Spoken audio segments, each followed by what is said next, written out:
There we go. We were able to attract speakers from various places and visitors, attendees from literally all over the world. I know we have them from all over the country, from Europe, from South Africa, I mentioned, but most of all from our town of Needham and the environs. We'll soon learn from our speaker that the English language has grown also by welcoming words and phrases from all over the world and made it a much richer language for that. I want to give you a couple of quick rules of the road, including the first, which is that we are recording this. It will be shown at some point on the Needham cable channel, and ask you to continue to mute yourselves and turn off your cameras, please. Our speaker is going to divide his talk into 3 sections, and in between each one, we're going to take time for questions. The talk will be about 40 minutes or so, and we should be done by about 3:15 Eastern time. But I want to mention again that we're going to use chat instead of raising our hands. There are just too many of you on the call, which is a good problem to have. And Gail and Dennett, whose voice you heard if you were on a bit earlier, who's our reference and program librarian at the public library, and our Zoom guru, I should say also, will help me with managing all the chat questions that I hope come through. And I do want to mention 2 programs coming up next week is the second in this little mini series that we've called the Word Nerd mini series or Word Lovers mini series. January 31st, we'll welcome Ruth Margolin, who is an accomplished crossword puzzle producer. And February 7th, we will welcome Dallas Hetherington, who will speak on climate change. And Gay Ellen is providing links to register for both of those programs for you. And so now it is really my pleasure to introduce to you a professional colleague of mine and friend for many years, Casper Grathwohl, who is president of languages at the venerable Oxford University Press. And for word nerds, there's probably not a better job title out there than president of languages, and that means dictionaries also, at Oxford University Press. He oversees a division of over 200 people that come together and create many different dictionaries, including the very famous Oxford English Dictionary. So please welcome me in join me in welcoming Casper Grathwohl. Thank you, Sue. Thank you, Sue, for inviting me today, and to the Friends of the Needham Free Public Library for the Sunday afternoon series and for having me come talk today. As Sue said, I'm going to talk about, the title of my talk is the OED in the Digital Age, the Oxford English Dictionary. But I'll be talking about, let's see. Uh-oh, my slide deck doesn't go forward. Oh, there it goes. So, what I'll talk about, I'll break down this talk into 3 sections. I'll just give a very brief introduction around Oxford University Press, what we are and what we do. Then I'll talk a little bit about the OED from the past to the present. It's not really a chronological history of the OED, but just some moments and some information that I thought was interesting to share and anecdotes. The next part we'll move on to is about how we keep the dictionaries current, both Oxford Languages and the OED, and a little bit about the tools and the ways in which lexicography happens in this digital age. Then the last part will be about Oxford's pursuit of digital diversity and in language, and thinking about the Oxford Global Languages program, which I'll introduce to people and talk about how we're looking at preserving some of the world's languages to make sure that they have a digital presence. After each of these sections, we'll do a short Q&A for people who might have questions about those, and I can answer those questions before we move on to the next. So a little bit to start is about Oxford University Press. We were established in 1585. That makes us, 536 years old. And Oxford University Press is a department of the university. So we are in our sort of main gravity is in Oxford, although we've got offices around the world. And it's in a building that sits in the middle of Oxford, kind of like a college. And our role is about trying to engender communication around to sort of disseminate scholarship, to disseminate educational materials, to, as this mission statement says, to bring excellence in research, scholarship, and education throughout the world through our publishing. As I said, we've got offices around the world. You can see on this world map that wherever those circles are, there's a main OUP office. We have operations also in about 190 countries, where at the very minimum we'll have a sales office and a marketing office, but we have editorial programs in all of the places that you see on the map here. We publish both, as I said, education materials such as sort of K-12 publishing. We do schools publishing around the world in lots of different markets in English, and also in some local language. We publish academic material, which is journals and scholarship, scholarly monographs, material like this. And we also have a large division that publishes English language teaching materials. It's one of the big parts of the press as well. And of course, there's the languages arm of the press, and that's where we publish our dictionaries. It's where we really have now become a digital language provider, and I'll explain a little bit more about what that means. Our goal within Oxford Languages is to enable rich, diverse language communication in the digital age. That's the vision for the Oxford Languages program, and we do this through a variety of outlets, both English and other languages. What's interesting is sometimes I'll tell people, well, we're called Oxford Languages now. We changed our name not that long ago from Oxford Dictionaries. I would say that I'm a publisher of dictionaries to friends or whoever I would meet, and I'd get that, sometimes they get that look on their face of like, oh, like just because you think like publishing dictionaries are dying, and people aren't really pulling dictionaries off the shelf anymore, and this slide here kind of tells you a little bit about the journey that our dictionary publishing has been on. You can see that blue line this is about our revenue, and it's a proxy for kind of what we work on. Our dictionary publishing in print has been declining over the last really 2 decades, since around 2000. But what you've also seen is this rise in the amount of digital publishing we're doing, of putting our dictionary content and our language material online for people to have access to.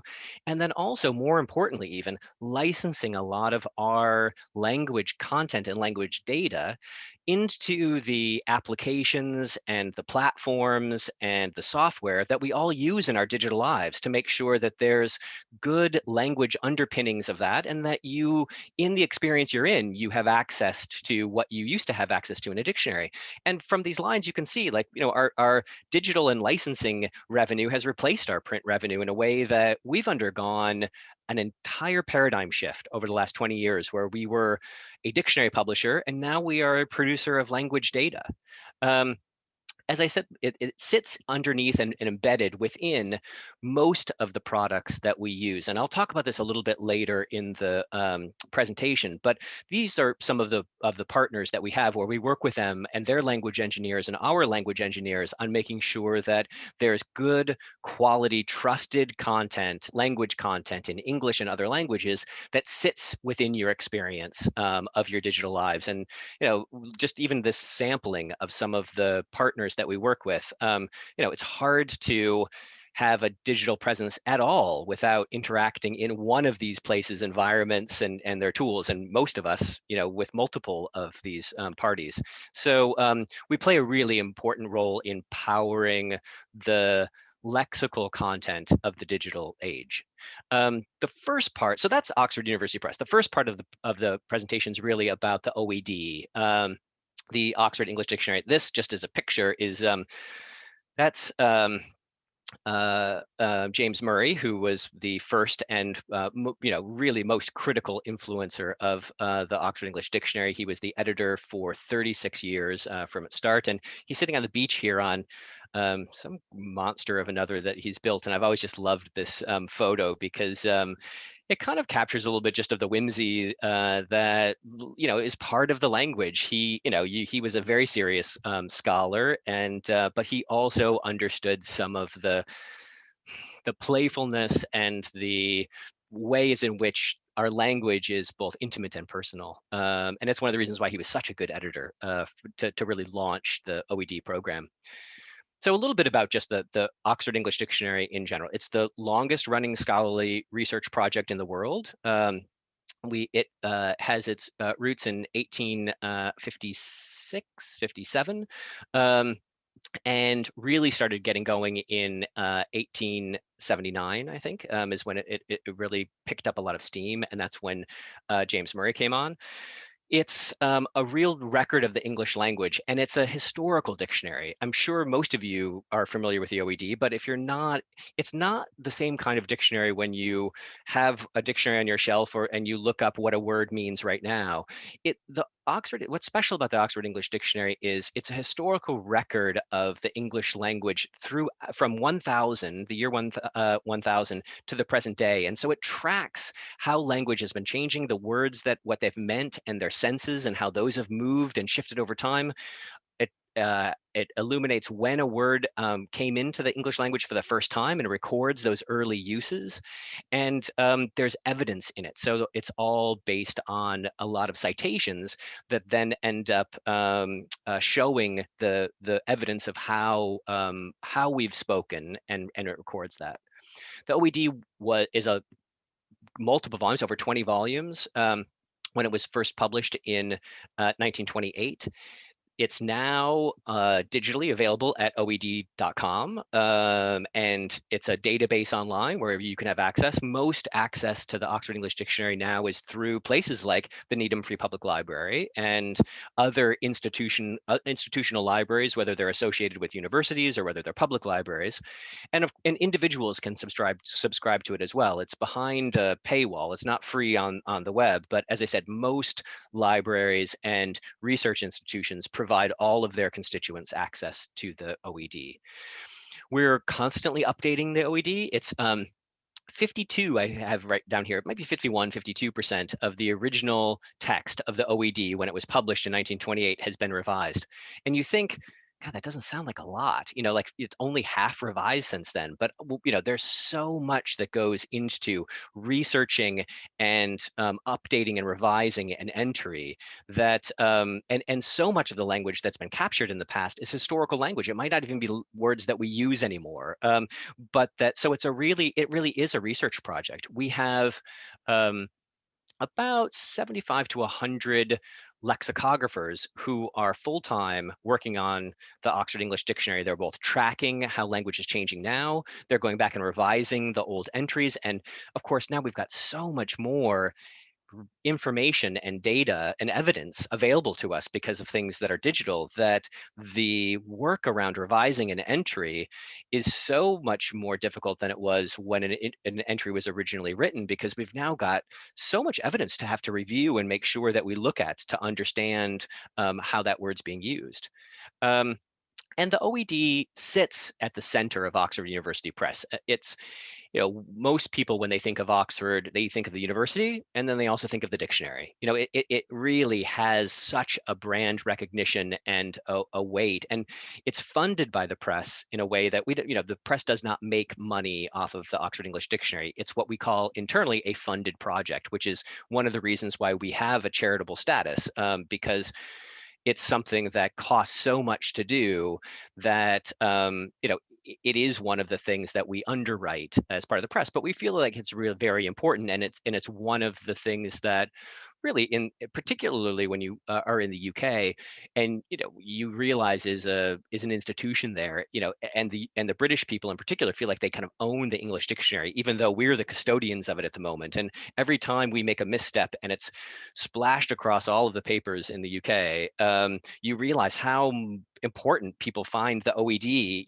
and how much they care about it, which is, sometimes hard when, people are poking into the business of the OED, but it's such a privilege when you think about how much the OED really means to English speakers around the world. It started out, as I said, in 1857, and it was a really ambitious and audacious idea at the time, which was to build a dictionary of the English language that recorded both the past and the present of how we spoke. And it wouldn't be based on previous dictionaries or on a common knowledge of English, but would be based on evidence. It would be based on recording the evidence of what actually came before, so that it would have academic and scholarly underpinnings that lent it authority. There was no sense that the press had in terms of the scope and scale of what this project would really be. Originally, in 1857, they thought, well, actually, when they started the project, shortly thereafter, they gave it funding for 10 years, and they thought this would be a 10-year project. At that 10-year point, they started chronologically, the editors all working on the entries to try to build out the dictionary. They were at ant 5 years later. So it gives you a sense of how big this project was and how quickly it became something that they realized this was not a 10-year project. This is a much larger endeavor. But the response to the early dictionary was one that they thought it's a project that's worth it. It will add value to our understanding of the past and the present.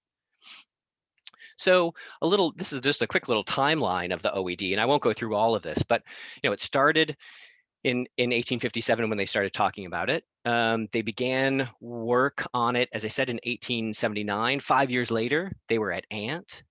From 1884 to 1928, that's when the first edition was really worked on, and they published it in fascicles. Fascicles means short kind of volumes that would, every time they got enough together to create one of these volumes, and so from the beginning of A to ant, and then ant to somewhere in the beginning of B, and every time they would have enough to gather together, they would publish it, and so people were collecting them as they went through. In 1928, they finished, and the first edition of the Oxford English Dictionary was published.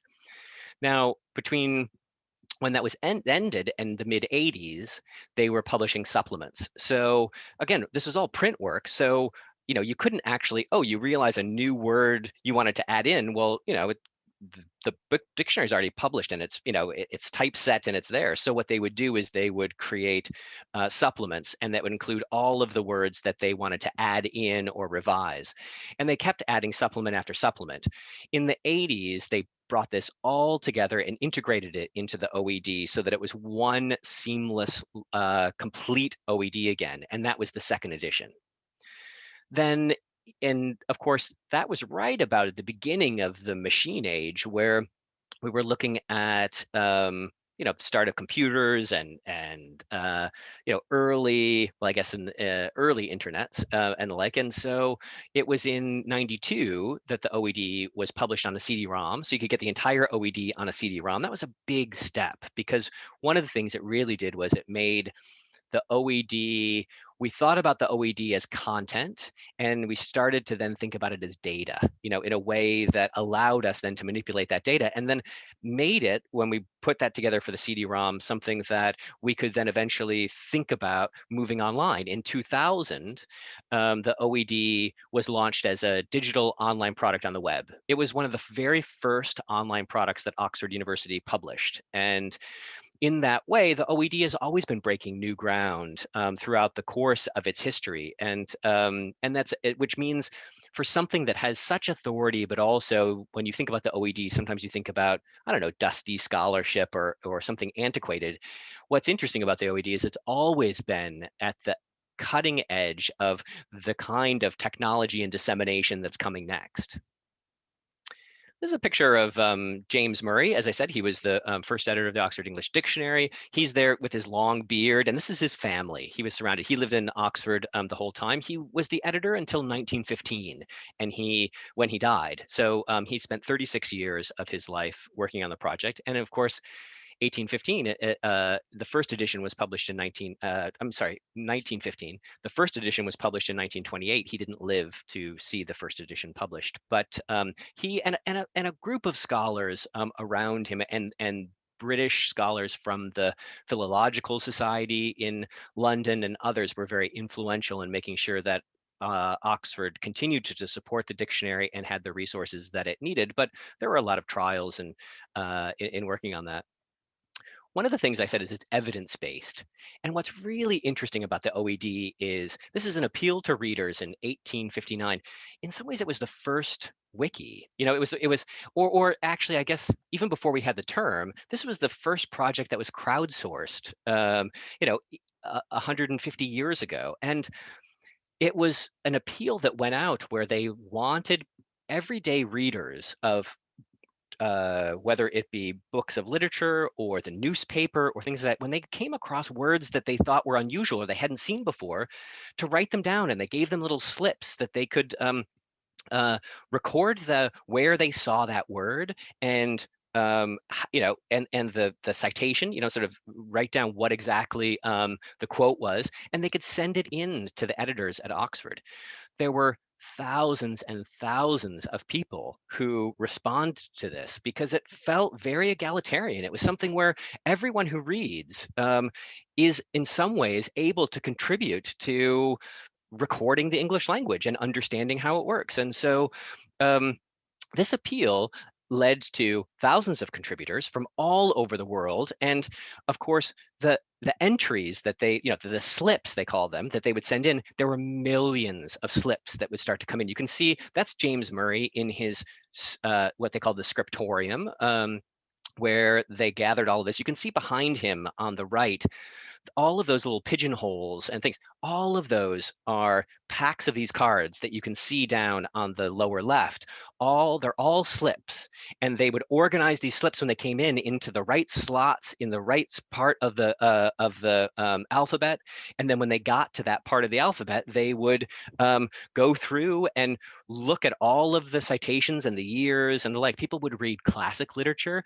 It got to a point where there were so many readers that the OED editors could direct some of these readers in the reading program towards certain types of literature that they knew, or certain types of books from a certain time period that they really were interested in because they knew it would be rich with new vocabulary and new words. You can see some of the slips on the upper top.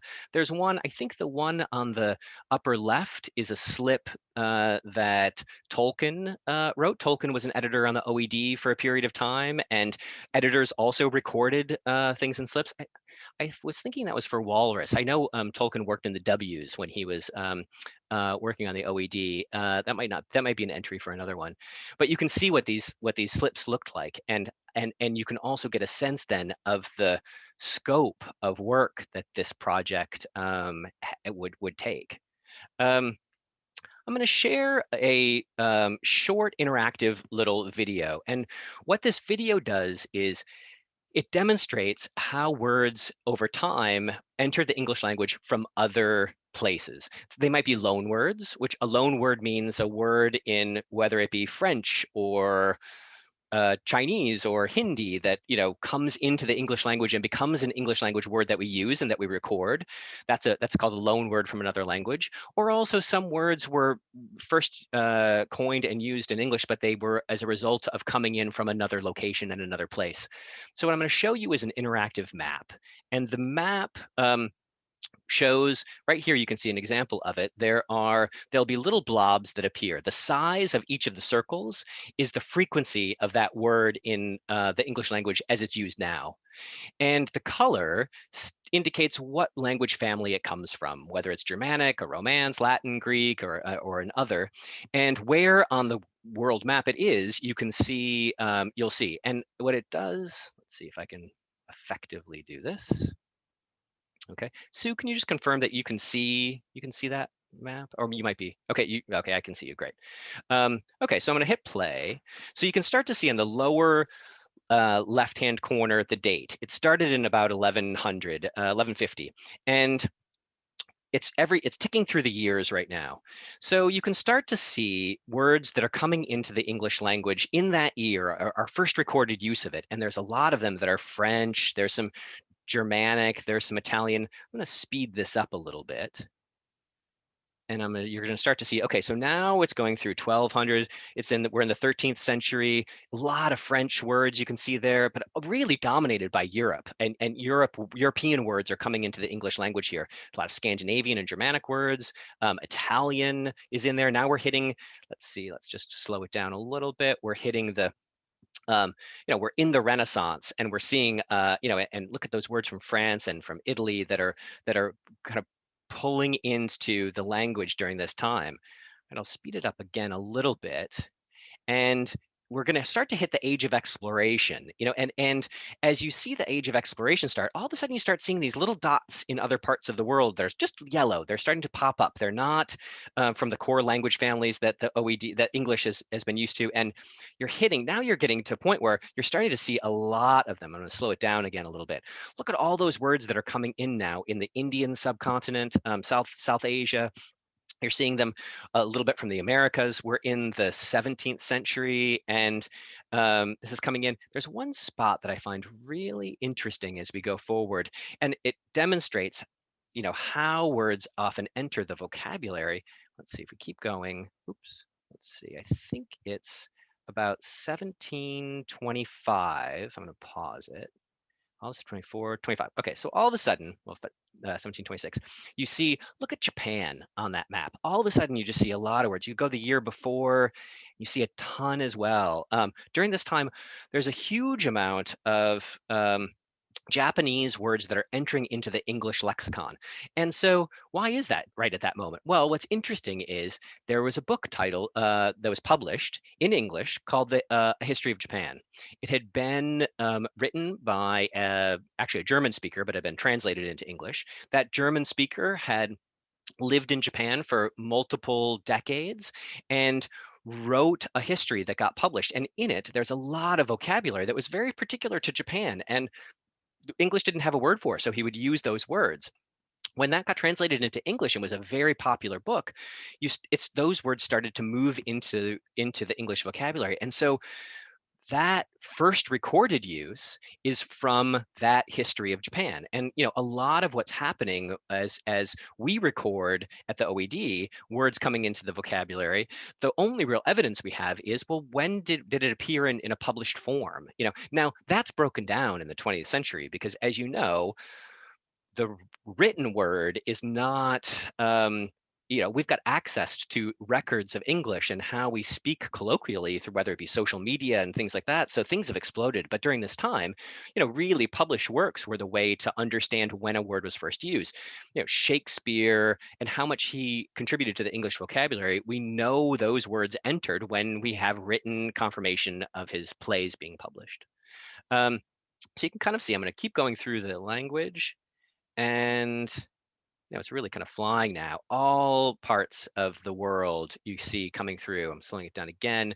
We're hitting the 19th century, and the richness of the vocabulary in English is growing. And it gives you a sense of how English is starting to become a real global language. But also the world itself is becoming smaller in a way that the words we used and we talk about, this is in the 1950s, are coming from all over the world. And of course, there is a point now where in the 20th century, the English has risen as a real global language in a way that, replaced French as a diplomatic language and was something that, now multiple communities really feel like they own English. English isn't necessarily an Anglo-American kind of based language in the way that it had been before. And a lot of the innovation that's now moving into the language is moving from really interesting sectors, whether it be Nigerian English, where they're doing a lot of mixing English with a lot of other languages in the region because it's so language rich, and what that's doing, and that's changing English. There's all kinds of ways in which English now is representing the way in which the globe is changing its way it's speaking. I think it's really interesting. All right, I'm going to head back now to the deck. Let me see if I can do that. Oh, let's see. Hold on. Yes. Okay, I'm back here now. So I'll close up on the OED with just a few things. So the OED has been published in multiple formats. As I said, it was over 20 volumes when most of us have encountered the full OED. But we published a The second edition had a compact OED, which came with a magnifying glass. I'm sure some of you remember that magnifying glass that came with the OED and the tiny, tiny pages that were all reproduced. You can see it in the upper right-hand corner here. You really needed the magnifying glass, but it represented the whole OED. That's still one of the best-selling, lots of people have encountered the OED in a personal way and in homes with the compact. And of course, it's online now and has been in CD-ROM. And as dissemination technologies changed, the OED has tried to adapt and change with it. A fun little story just around Steve Jobs, where I guess when he was at Next, which is I guess after Apple and then before Apple again, he really wanted to digitize and make available in computer form a lot of the world's most important kind of literature and things like that. He came to Oxford University Press because he really wanted the authority of Oxford. He licensed our Shakespeare for $1 a digital copy. I mean, at the time, who knew what you could do with digital? It seemed like, why not? Now it seems kind of silly. He also then, when he was back at Apple and they launched the iPhone, one of the things that people who worked at Apple at the time, they came to us and they said, we have to have the OED for the iPhone. It has to be on the iPhone.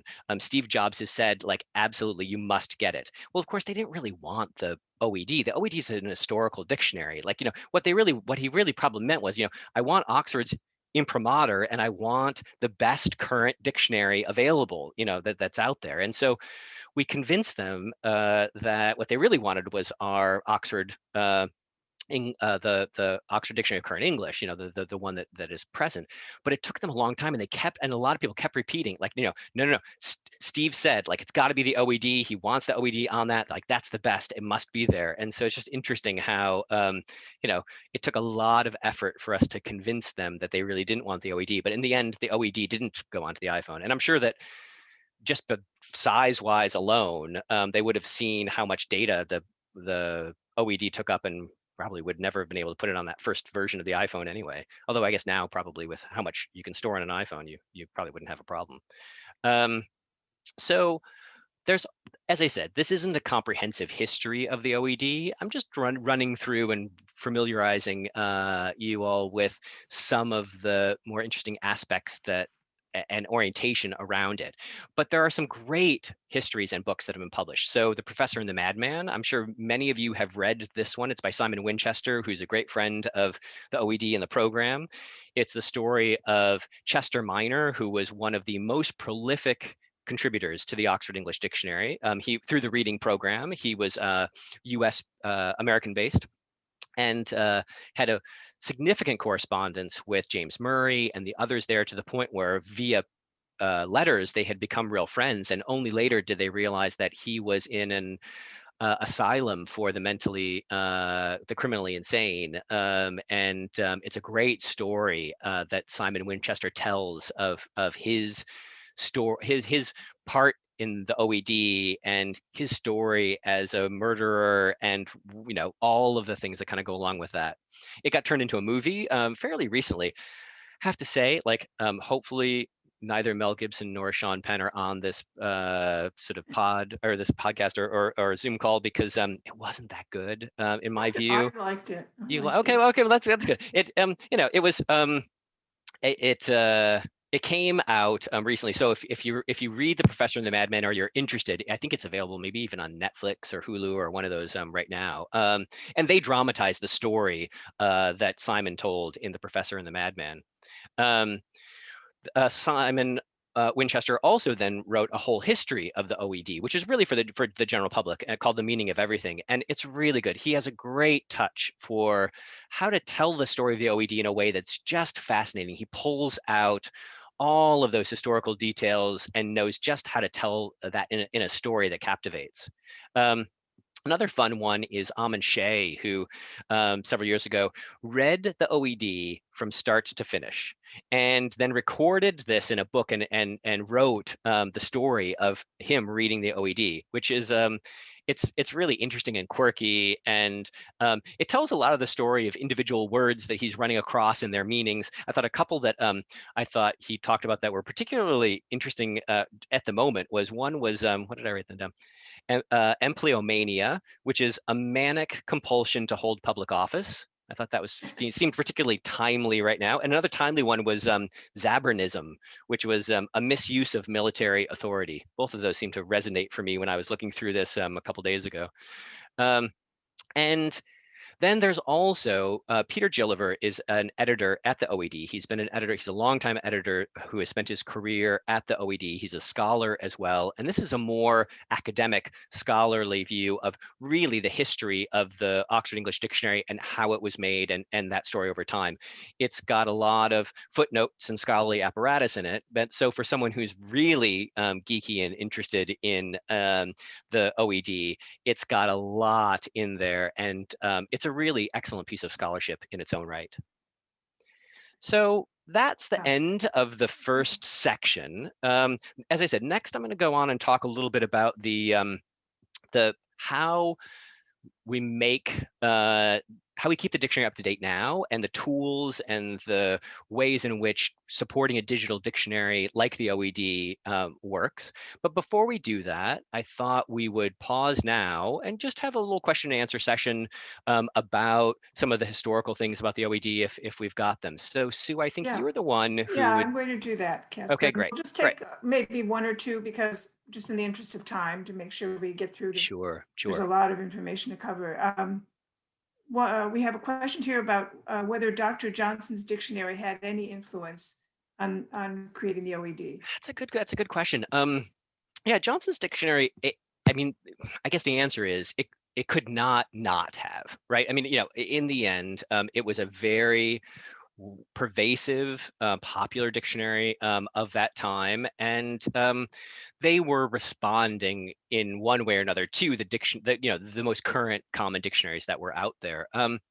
And so, but I think that in as much as Johnson's dictionary, was a model of how a dictionary can be built, it was also highlighted some of the things that they wanted to do differently. It gave them a point of which to understand the way, and more than anything, what they really wanted it to do is they wanted the dictionary to be evidence-based. This was a radical idea at the time. They wanted it to reflect how everyday people speak, and to record that. And even from the start, as much as they could get they could get the evidence from printed material, they really were interested in making sure that wasn't simply just the classics or things like that, that they did look in newspapers and ship manifests and things like this to try to make sure that they were being as democratic as they could in reflecting how everyday people used the language.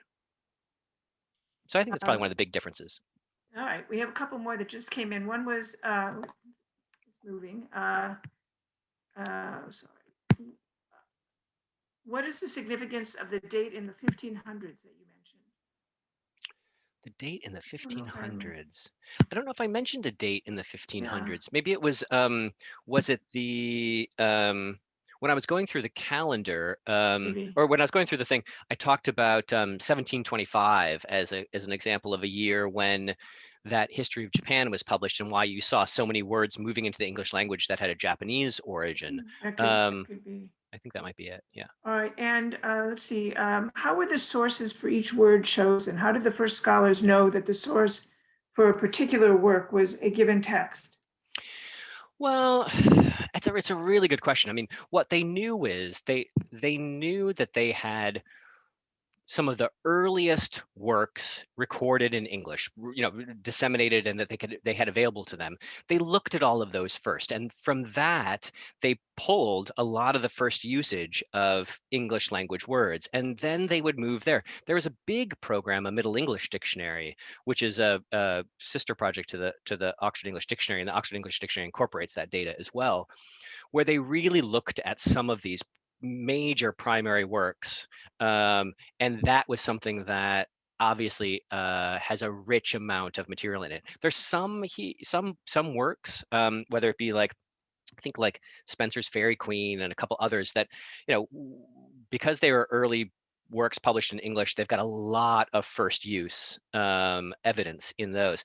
And then they would start to look at and make sure that they were getting as widespread and consistent across varieties of publication and time periods and like as possible.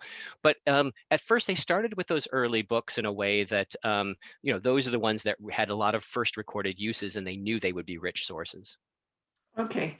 I'm going to just answer that. It looks like somebody's answered the question about the 1500s, and then I think we should move on because there's a lot of interesting Sure. data coming up. Sure. Sure. But it looks like Portuguese adventurers made it all the way to China in the mid 1500s, and maybe that They influenced. did. Yes. Yes. No. That age of exploration maybe is what I was talking It's about. right. Yeah. Exactly. It's So right. Okay. as explorers started, particularly from the West and from Europe, started to expand around the globe, they started to encounter concepts, words, things, and stuff that they didn't have words for in English because they hadn't encountered these before, and they pulled those in often as loan words. Okay, so I'm going to move to second part, which is sort of Oxford languages and the OED in the digital age. As I said before, we work with, I showed this slide, a lot of the big tech companies around helping them be able to surface language data in their environments in a way that you used to go to the dictionary for. And for example, so in your Apple operating system, this is a screen grab of when you go to that dictionary function, you have the option to look to have your dictionary be defaulted into all of these languages here. You can see, whether it's Russian or Portuguese or Korean or Spanish, all of that content is provided by OUP. And if it's got a different dictionary publisher's name on it, it's because Oxford went to those dictionary publishers, we licensed that material, we standardized it, we cleaned up the data, we put it all in the same format, and we made that available to Apple in this way. So not only are we providing the data in English, but also in other languages. And so when you're in your Apple device and you look up a word or you scroll over something and there's a definition, or if there's a synonym option or it gives you a suggestion, a lot of that data comes from Oxford. And that's part of the big part of the business we do now. This is a Google shop. A lot of times you do a Google search and you put in a word. I put in erudite here. You see that you just hit enter, and before your search results come back, you get a 1 box. And partly because Google's smart enough, it's got so many billions of searches that it's kind of thinking about and crunching every day. It knows that if you put in erudite there, there's a good chance you're either wondering how it's spelled or what it means. And so it gives you this 1 box. And then here you see, oh, you can see how it's pronounced, you see how it's spelled, and you can see what the word means. That comes from down here, definitions of Oxford languages. We provide all of that data and more to Google in both English and other languages as well. So we do this for most of the big tech companies. And you can see it here. We've done it in Russian. You do a Russian search in that same way. We license to a lot of educational technology, gaming technology. This is Words with Friends. I'm sure some of you play Words with Friends. You see that, and you think, that's not a word. Why are they letting that word in there? Or and you look it up in the dictionary option. That's we fuel that word lookup and word meaning for Words with Friends and lots of other games like that. So this is really, and this isn't just the OED. Obviously, this is our current dictionary program, but the OED and our current dictionary program share a lot of the same tools and resources because the OED is a living dictionary. It's historical, but it still continues to track language and new words are entering and it wants to record that. And it's easier to do it now. It's a bigger job, but it's easier to do it now when we're seeing words enter the language and we're able to record that happening than it is to go back and try to dig through history and find an earlier example of it. So a big part of the OED is really about tracking language now as well. And that's called language monitoring. And we monitor language. As I said, we're an evidence-based program. We monitor language through what's called a corpus.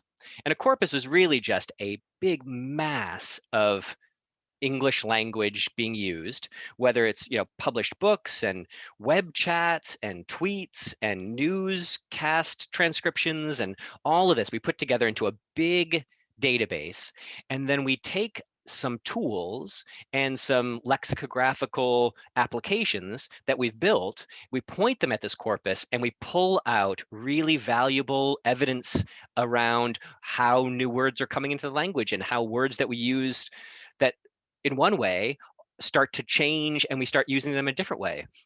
You know, there's an example that I love that an editor told me at OUP where the word nice, you know, in Old English or maybe Middle English, I don't know which, it used to mean ugly. Nice meant ugly. Well, over the course of hundreds of years, the main sense of the word nice moved from ugly to how we know it now, which is kind of, you know, well, that's nice, you know, and but there's a story there. There's a, you know, and it didn't happen overnight. It sort of changed over time. And so one of the things that the OED does is it records as it changed and as that meaning started to shift over time, it tries to record every first use of when it had changed a bit to the point on its story from when it went from nice meaning ugly to nice meaning nice. Um, and but we can do that right now in real time by analyzing how people are really speaking. And so the new words that are coming in, we can look at their frequency, we can look at them in context and what they mean, we can look regionally where those words are being used, and all of that data and insight goes into then the editors crafting entries. This is an example. So we just gave a presentation, a couple of the lexicographers at OUP and I gave a presentation last month about the Oxford Word of the Year this past year.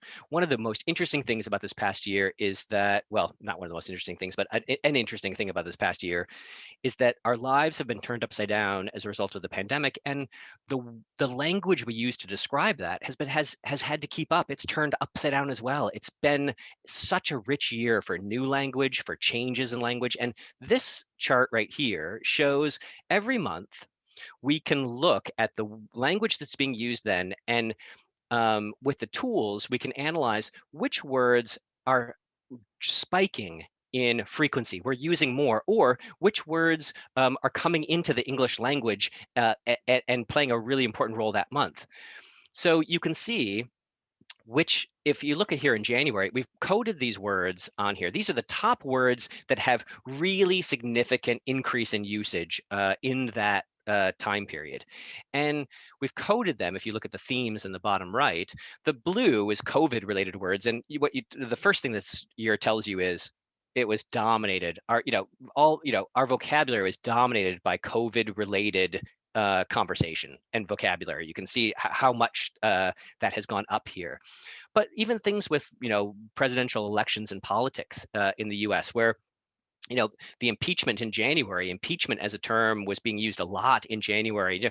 And then when you start to get to August, September, and October, a lot of words around mail-in and things like this, which obviously were being used a lot because that's what we were talking about with the elections. The protests around Black Lives Matter and racial justice and social justice in June, you can see the way in which that month that the public discourse was dominated by that kind of language. And so this is what our lexicographers are doing all the time is tracking and looking at this, and they're making note because some of these words are new words, but some of these words are also words that had been in the vocabulary already, and they're identifying a new sense of the word. We're starting to it means something else again, or it's shifting its meaning, or it's adding another sense of what that word means. New words are called neologisms, and they are new coinages. And as I said, COVID-19 is a new word that entered the vocabulary this past year. And in April, it became one of the most frequent words used in the English language. Time, generally, in most years, is the most frequent word that we use. And we're cutting out the, pronouns and things like this, the common words. When we're talking about kind of words that nouns and verbs and the like, we see time often as topping the list of the most common word in the English language. COVID-19 and coronavirus both took took over from time in different points in 2020. But we also saw some new words. I wrote some down here that were entering anthropause, which is kind of that concept of the fact that because we weren't traveling and we weren't polluting the environment as much, there was a term around like, that kind of march we've had in terms of the increase in emissions and the challenge to our environment. There was a lull there. It started to be called an anthropause. There's twindemic, when people were worried about the pandemic and the regular flu coming in the fall, and they were talking about, is there going to be a twindemic? These are terms that had never been used before, and people just had created those, and they caught on, and they started to enter into the common vocabulary. And then some words we identified as kind of having a big life last year. That actually had an earlier one, Blur's Day, we were following because we thought that was an interesting term where people were using it to describe the fact that every day looks like the day you just had and the day you're about to have the next day, but that was in the 80s. Someone had kind of coined that term and kind of moved, or doom scrolling, which is a couple years old.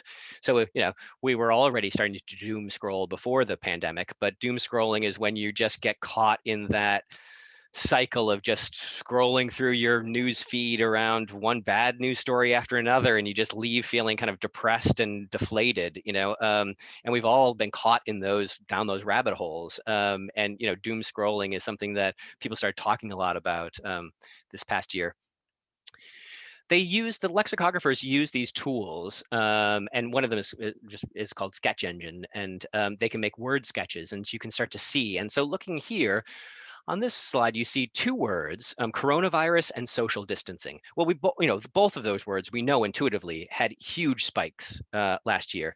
And you can see the frequency when you look at month by month, all of a sudden they peak, they spike, and then they're consistent in the vocabulary going forward. And if you look at how the frequency, we say frequency is, we measure it in tokens within the corpus. So the corpus is, we're constantly updating it, and we've got that corpus, and a token is the number of times, it appears, in that corpus. And when you look at coronavirus, it peaked around, I don't know, between 1,500 and 2,000 tokens in that corpus. Well, to give it an example, the word time generally has around 1,650 per million tokens. So it's, it was spiking higher than time. Social distancing, for example, when you get to 250 million per million tokens, words per million tokens, the word food is about the same. So we use the word social distancing about as much as we use the word food, during its peak time. It kind of gives you a context for how some of these words have such meteoric rises and then instantly become part of the firmament of the language. You see here, remotely, furlough, systemic racism, mail-in, bubble. These are just examples of what we call word sketches. And all of these are things that when they start having profiles like this, they come onto the radar of our lexicographers, and they start tracking them and looking at them because they know that they're going to need to either update an existing entry for a new meeting or something, or they're going to need to write a new entry. And so this kind of gives you an example of some of what happened. And what's interesting this year, we didn't pick a word of the year for 2020. We came up with we published a report around all of the areas that language had been rapidly evolving, and the words that were defining that area of whether it be medicine or politics or economics or social culture. And part of the reason we came up with this idea to do the report rather than pick a word is because we started to try to do our regular thing of the year and pick a word. And so many words, all the words on this screen, there were like 40 or 50 words that immediately popped out where in any other year, they would have been a slam dunk to be word of the year. They had the profile, they all of a sudden, had huge amount of increased gravity in 2020. So many words fit that profile that we thought it's much more interesting to highlight how the language and all these words are moving and in what areas and topics, rather than, and that together showed a story around how the pandemic and this year, the impact it's really had on how we speak and communicate with one another and what we're talking about. We thought that was more interesting than actually trying to pick just one of those words of the year. And sometimes I won't linger on this one because I'm going a little slower than I should, but this was just an idea of like with the word remote. You know, we all know the word remote, you know, it exists already. But when you think about in 2019, this is the most common collocates. A collocate is a word that appears often next to another word. And that's another tool that we use. We have tools that analyze words that are located next to each other commonly, and that helps you understand what the meaning of, what the sense of that word is. In 2019, the word remote was most often paired with village, island, control, you know, remote control, like you point at your TV.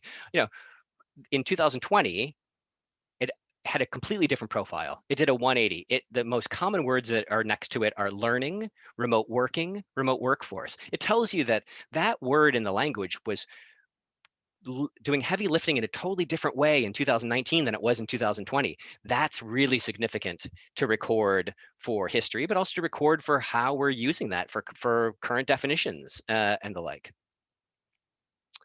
The last thing I'll talk about in this section really is about some of the challenges of trying to reflect how we're speaking right now and the language as it's currently used and that focus on currency, and the fact that language is political and language can be weaponized in ways. And part of it is that if you look at trying to be evidence-based, you're always looking at how language was used in the past, even if it's the recent past, and recording it. Well, we want to, who we are isn't just where we've been, but it's a combination of where we've been and what we've said.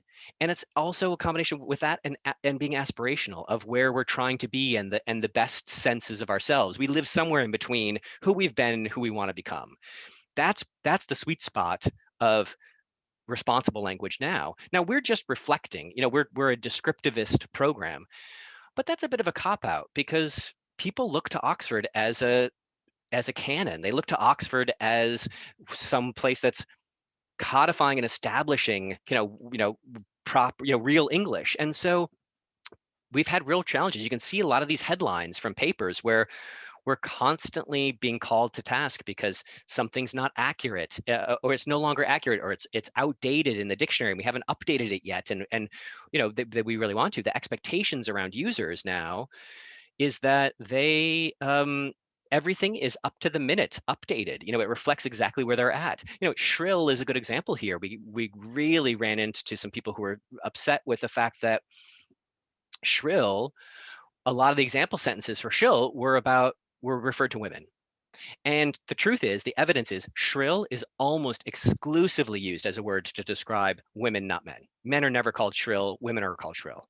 Now, there's no value judgment in that for us. We're just reflecting how that's used. But that's not fair because people, young people, all people who look up a definition, who scroll over it, how is that ever going to change if it constantly is reflected in the way that they see examples where women are being called shrill and things like that? So one of the things we do is we have a responsibility to mark that entry as one that maybe whether it's offensive in certain contexts or at least has a bias in it, has a gender bias. We should mark that as a gender biased term, and an awareness. And that's a challenge for us. I think about the definition of marriage, and it's tricky. It's not always just that it's outdated and we haven't updated it yet. Different people have different ideas of what marriage means, and in different parts of the world, they have different definitions for that. Well, what are we putting as our one definition in the dictionary? And we've updated the term marriage probably over the last, I'd say 10 years, maybe 4 or 5 times, subtly, to try to kind of keep to reflect kind of where we are and where we're going. But it's a real thing. There's a challenge here for us that we are constantly dealing with, and we take a lot of body blows as a result of the fact that we're considered to be the source of what is appropriate in English, but it's also, as I said before, in another context, it's a privilege. It means it's an opportunity, and we can we work with a lot of groups, and we've got a whole team that works on sensitive language and the vocabulary around a lot of things that have a political charge to them, so that we're being as responsible as we can in reflecting what's what definitions can mean now in a way that people will respond to well. So that's the second section, just around how lexicography and how we're doing that now. I don't know, Sue, if there are other questions we want to take at this point. There was a quick one maybe, and then we should, maybe you could briefly get to the next one. We're a little bit over time. Sure, sure. The quick question was, who oversees like the spelling? For example, COVID-19 has multiple spelling versions. Yeah. Well, what's interesting is we look at this is where we really look at frequency. So we go to the corpus and we see, and we look at examples of COVID-19, C19, COVID-19 with a hyphen, COVID-19 capitalized, C lowercase. We look at all the frequency of all of these. All of them are in use. And we then make a call on not only which one is most common, but the trends and the frequency and how it's changing, and to try to anticipate, okay, which ones of these are going to become the most standard, in terms of how we use them. And it might be that we get it right, and we also are a part of standardizing, one. Sometimes we look back, given a little bit more time, and we realize, well, we kind of backed the wrong horse there, and then we change it, because we're not really trying to influence language. More than anything, we're trying to record how it's being used. And a standard way in referring to COVID-19 in terms of that, how you're spelling it and and how you're showing it will emerge, and we will record that. Right. All right. Actually, one more, and I'm interested in this one as well. Can you tell us a little bit more about what this corpus is that you used when you explained it to me before? But well, sure. The corpus is something where we scrape and pull data of real people's usage from all kinds of sectors. So we pull Twitter feeds and, as I said, sort of transcriptions of the nightly news reports, newspapers, articles, all kinds of printed and spoken material that gets transcribed. We pull it in from all parts of the world. So, and lots of domains. We pull in sort of medical journals, and we pull in economics material. We pull in sports pages and sports sites, and then when we put all this material together, it's all tagged. So we can say in that, it's got billions of words in it, and we can start to run and see frequency of certain words, how often, as I said, certain words appear next to other words. It gives us an opportunity to analyze. And you can say, oh, I find that interesting because that word is used in this sense in Australia.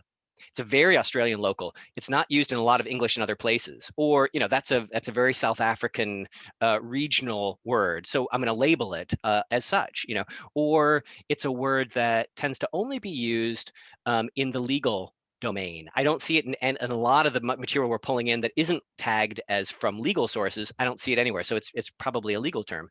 It's this big corpus of material from a variety of formal and colloquial language that we update all the time, and then we point our tools at it in order to pull out the insights from how words are really being used, and then we surface that in our dictionary making. A really, really quick question, and then we have a couple others that we'll hold to the end if we have time. Just somebody asked how they could subscribe to the digital edition of the OED. Is that Sure. You it's easy enough to do. You go to oed.com, and there's an opportunity to sign up, and there's an annual fee that can be paid. You can subscribe monthly. So as individuals, you can have access to the OED as well. But I'd also just say, not to pull money out of our pockets, but check your local libraries and check your, any of those institutions that you're associated with. there's a good chance that you probably have access to the OED already. Most people in the United States have access one way or another to the OED. They often just don't know it.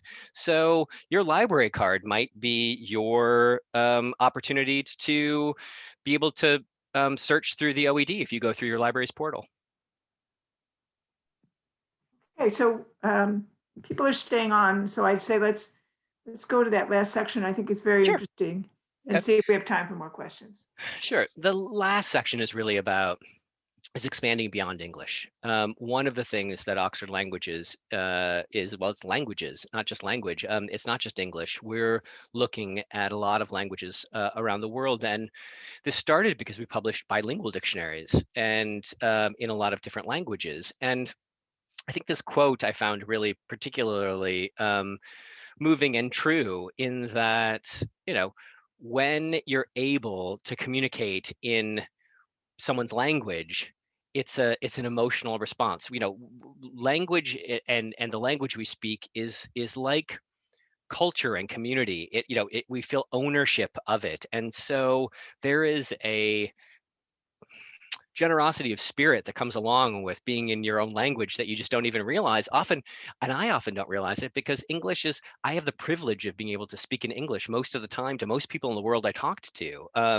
And but having an opportunity to engage in the world in your local language is a privilege, and we want as many people to have that privilege as possible. In the digital world, that becomes problematic. And so, it's interesting. Here's an example. So here's a little map. This is from 2001, so it's a little outdated, but it gives you the same, it would be the same, similar to where it is right now.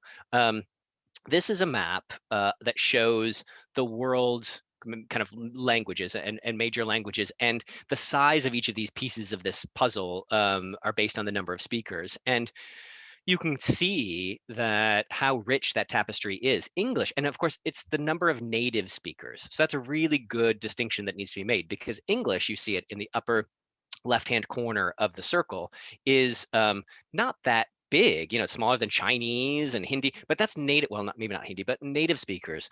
The number of people who speak English is much larger because English is, as a second and third language, has a very high number of speakers, because globally it has become associated and is the one with being able to it's got economic power. It's got you're able to lift your station in a lot of places. One of the ways you can do that is by speaking English. It gives you access to a lot of other things. And so English as a second language is a very attractive thing for a lot of people in a lot of parts of the world. So we've got a lot of that. But as native speakers, Chinese are the largest section of speakers in the world. But also, you think of India. India is a really interesting example because I didn't include it, but Indian, there isn't a single Indian language. The sort of South Asia and the Indian subcontinent has so many languages. I think there are 26 official languages of India. And you look here, you look at Tamil and Hindi and Urdu and Telugu, all of those languages, Bengali down at the bottom, those are all languages that are spoken in South Asia. And that is a very multilingual part of the world that's very powerful. And they also have a huge number of speakers of these languages.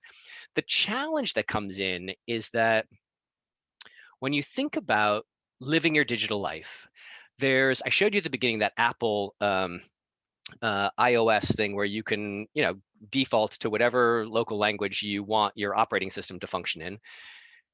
They're not that many. Now, this isn't this is from 2015, but again, it illustrates the point that there are about, I would say, 10 to 12 major world languages, and I might be being generous, where there's enough language data out there, and there's enough material for language engineers and software developers to use that they can localize all of their applications and software into that local language. And that's like the major European languages, Chinese, English, obviously, Japanese, but you very quickly, after those 10 or 12 languages, it drops off a cliff where there might be 100 million speakers of that language, and yet there is not a lot of language material and data out there to build experiences digitally and virtually in that language, which means the people who are native speakers of that language, when they're in their virtual lives, they're speaking, they're participating in their virtual lives in a language that's not their first. And it strikes home when you think about, you might have a Malayalam or even a Hindi speaker in India, and they're in a local community where that local community speaks Tamil, and they live next door to someone, and when they talk to their neighbor, they speak in Tamil. And that's their first language, is the language they're most comfortable in. The minute that they both go inside of their houses and are either on WhatsApp or Facebook or any of the kind of social things, and they are communicating with that person who's right next door to them, they're doing it. They're not doing it in Tamil anymore. They're doing it in a different language, often English. And the fact that that has flattened that out, and you lose a richness of experience when you're not able to do that in a virtual world. And the problem is that you need to have enough foundational data in these world languages so that they start to iterate and evolve with the versions of technology. And most languages don't have that. We are interested in expanding the number of languages that are enfranchised in the digital world. And there are a lot of other businesses that are too. And there's a whole community, which is really exciting to see, of mission-based businesses that have identified this as a real problem. And that we are going to lose. And we're not talking about endangered languages, the ones that have few speakers and we're trying to record them before they go, extinct. We're talking about languages that have, as I said, tens of millions of speakers, and they don't have a digital presence. People aren't able to communicate in that language virtually. And so we are building our language data out. We're working with local communities to improve and digitize their dictionaries, their other lexical data, build out corpuses in those languages that are very curated and high quality for technology companies to use and understand, so that those languages can then become part of the fabric of the global virtual and digital world. And it's not easy to do. These underrepresented languages, India is an area that we focused on quite a bit, and part of the reason we focused on that is because big tech and other companies are interested, and they've started to become interested in localizing into those Indian languages. They want that data. They're willing to pay us for it. Where I am a little bit more worried are the places that don't have that economic priority in terms of the global business world, and so it's run by when they become enfranchised is going to be when those markets become valuable enough. And I think about a lot of African languages and places like that, where they, again, have tens of millions of speakers, but they don't have an ability to participate in their language. And so the more us and a network of institutions and businesses who are mission based try to build that foundational layer, we create those building blocks, it's going to mean that a lot of local markets that are economically disadvantaged will be able to come online faster from a language perspective than simply how valuable is the economic power of their market. And and we think it's important because comes a certain time where things have become so evolved that it's going to be harder and harder to get those local languages into the mix. So that's what we're doing with the Oxford Global Languages program. We're building this foundational language data. We're working with the communities of speakers and the like to do that. We're then taking that data and we're licensing it to big tech companies in order for them to be able to localize, and not just big tech, but also to local software developers and technologists who want to build applications and environments in that language specifically. Here's one example of where this is Hindi. And Hindi's become a language that's a success story of this. Over the last 5 years, lots of companies have built enough foundational material that we've gotten a lot of digital presence with Hindi. Now, Hindi's an easier one because there's a more economic value to Hindi. So the ones where you go lower and lower in the immediate return chain, the harder it is to get it into the cycle of development, that language. But we're working, and we've got now about I'd say 30 to 35 what we call underrepresented or digitally endangered languages that we're actively building and licensing that content into the market for. And we're constantly trying to expand that and then work with partners that also have that mission to really help create that fundamental fabric for that for that language to have a digital life. That's really the end of my presentation. Oh, well, thank you, Casper. Oh, sure. That was fabulous. Are there any last questions that weren't answered? Lots of loud clap. Can everybody put their cameras back on? I guess we wanted them off for the recording, but I want to see your faces. And maybe, Casper, you could take off your Yeah, I'm gonna presentation. stop sharing and see if that allows me to. We do have one quick question. Who still buys the print edition? I like the print edition myself, but You know, almost exclusively, it's libraries. yeah. You know, libraries will Well, replace. don't say it that way. We love libraries. Oh, Casper. no. I mean, you're right. You're right. No, that's not like, and that's a Inflection great has to thing. go up. Yeah. Libraries. No, you're right. You're right. That's a great, libraries. I will plug libraries until my last day. They are amazing. And the way that libraries have adapted to the needs of communities and become something, what they can be next is really encouraging It's to exciting. see. Yeah. But most of the time, to be honest, most of the time when we sell a print OED, a full set, it's almost like intellectual furniture. We often, because That's somebody funny. wants it in the background, I'm not even sure they even open it up because. Well, now it's so cumbersome to think about the process of finding something and doing it in the OD in a print version when you think about how easy it is to do digitally. So we get libraries replacing copies, and we get intellectual posers buying them as as design background pieces, and then we occasionally get people who just love the OED and they want a print set and they use it, and those people, I mean, those are the closest to my heart because those are the people who I know that as the OED continues to evolve, we've got their support because they're in it for the right reasons. Well, I actually know you also created a thesaurus to the OED. Isn't that right? We did. Well, Someone gave me one. yeah, Glasgow, the University of Glasgow had a research project that was itself a 40-year project where they built a thesaurus to the OED. And just to kind of give an example of what that means, so say the word, well, example, for say the word like has been changing over time and has meant what it means has been shifting and shifting.